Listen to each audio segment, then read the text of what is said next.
Photography, like any other skill, requires consistent practice to improve. We not only need to be consistently shooting on a regular basis, but we need to push ourselves to experiment with new ideas and techniques.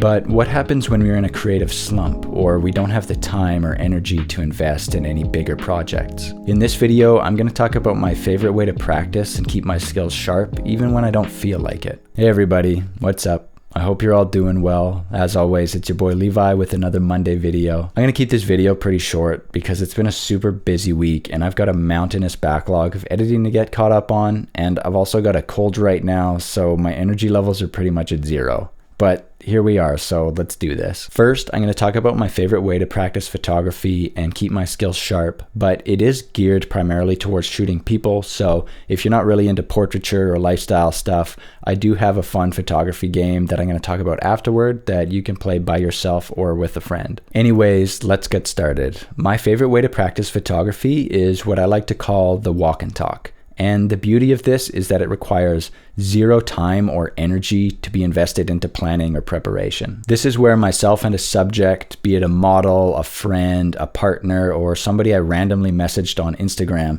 will just pick a place to meet and then walk around aimlessly taking portraits. There are a few reasons that I found this to be so beneficial to my photography, and the first being that it forces you to observe your environment and pay attention to the light that you have at your disposal. There's no plan for what kind of look you're going for. You're just walking around and stopping to shoot every time you see somewhere that you think would look cool for a portrait. You're training your eye to pay attention to the way that light is interacting with things, which is massively beneficial for any kind of photographer.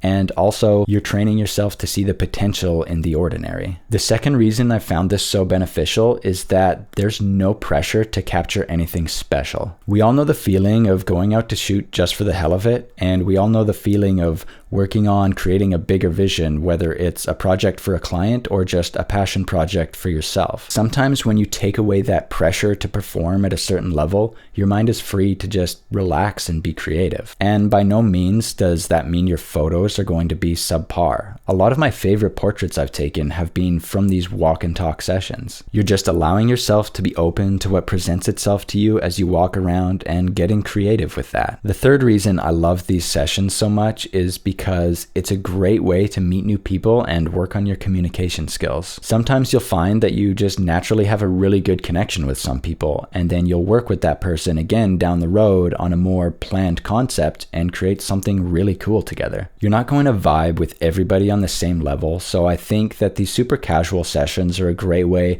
to meet people that you do click with, and then you can work together with that person later on to bring your more creative concepts to life more fully. And while you're walking around and talking, conversation is just a lot more natural and fluid. Nowadays, it's pretty easy for me to create a relaxed shooting environment with total strangers and create some good photos. But I remember when I was starting out, it could be pretty awkward sometimes when meeting somebody new and neither of you know each other. Both directing a model as a photographer and trusting a photographer enough to be comfortable in front of their camera as a model are a lot easier when you two have built a bit of a rapport together, and the entire process will just be a lot more fluid and natural. I know that so far this has primarily been geared towards taking portraits, but what if you don't like taking photos of people? Last week I learned about this cool photography game, and apparently this went viral on TikTok a few years ago, but I don't have TikTok, so if you're already familiar with this, please forgive me. Anyways, the game goes like this. You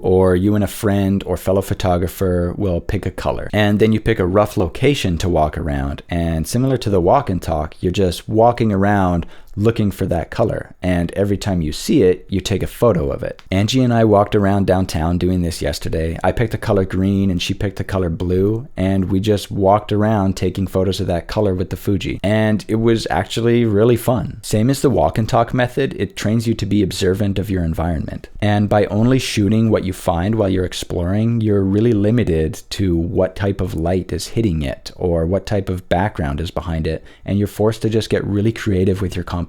Sometimes by putting limitations on ourselves, we can force the brain to have to think more creatively to solve the problem. And by walking around exploring, you might stumble upon cool new areas that you can use for a future shoot, or you might encounter something fun and unique along the way. Both of these methods for practicing photography are super simple and can also be really fun and sometimes great learning experiences. After all, no time spent shooting with your camera is wasted. Even if you don't notice it right away, just by the process of taking photos with your camera, you're getting better at it. Anyways, that's the end of this video. Thanks for checking it out, and don't forget to like and subscribe if you haven't already, because I'm back every Monday with another video. Even if I have a cold and I probably sound really weird on the microphone, I'm gonna go try and catch up on some of this editing that I have to do, and I hope you all have a great day and an even better week. Keep on creating, and I'll see you next Monday. Hard cut.